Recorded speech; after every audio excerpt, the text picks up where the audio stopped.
മലയാള cinema എന്നുള്ളതല്ല, cinema തന്നെ യഥാർത്ഥത്തിൽ ഔട്ട്ഡേറ്റഡ് ആയി. ഇപ്പം നമ്മൾ എത്ര ഹോളിവുഡ് പടങ്ങളെ കുറിച്ച് ഒന്ന് ചർച്ച ചെയ്യുന്നു. പണ്ട് നമ്മൾ ഇപ്പം കുട്ടിക്കാലത്ത് നമ്മൾ ഈ VCD കാസറ്റ് എടുത്തിട്ട് എത്ര സിനിമകൾ നമ്മൾ കണ്ടിട്ടുള്ളതാണ്.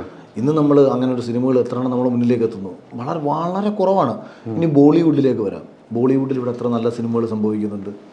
ഓരോ ഇൻഡസ്ട്രിയും പതിയെ പതിയെ ഔട്ട്ഡേറ്റഡ്. കാര്യം എന്താണെന്ന് വെച്ചാൽ ഈ മൊബൈൽ ഫോണിൽ അടിസ്ഥാനപരമായി മനുഷ്യന് വേണ്ട ഡിജിറ്റൽ കണ്ടന്റുകൾ, 1 മിനിറ്റിൻ്റെ 100 കണ്ടന്റ് അവന് 100 മിനിറ്റിൽ അവൻ കണ്ടുകൊണ്ടിരിക്കും. പക്ഷേ അവൻ 2 മണിക്കൂറുള്ള സിനിമ ചിലപ്പോൾ ഒരേപോലെ കണ്ടുകൊണ്ടിരിക്കത്തില്ല. അവൻ 100 മിനിറ്റ് അവൻ ഈ രീതിയിൽ ചിലവഴിക്കുമ്പോൾ അവനെ സംബന്ധിച്ച് സിനിമ കാണേണ്ട കാര്യമില്ലാതെ തന്നെ അവൻ്റെ സമയം കളയാനുള്ള നിരവധി കാര്യങ്ങൾ അവൻ്റെ മുന്നിലേക്ക് എത്തുന്നുണ്ട്. അപ്പോൾ ഇതിൻ്റെ ഇടയ്ക്ക് ഒരുത്തൻ വീട്ടിൽ നിന്ന് മെനക്കെട്ട് കുളിച്ച് വൃത്തിയായി ഇറങ്ങി വണ്ടി ഓടിച്ച് ഈ ബ്ലോക്കിൻ്റെ ഇടയിൽ തിയേറ്ററിൽ ചെന്ന് അവിടെ പോയിരുന്ന് 2.5-3 മണിക്കൂർ കളഞ്ഞ് വീണ്ടും വരുമ്പോഴത്തേക്ക് ഒരു ദിവസം ഒരു 4-5 മണിക്കൂർ ഒരു സിനിമ കാണാൻ വേണ്ടി അവൻ സമയം അത്രയും കളയണം.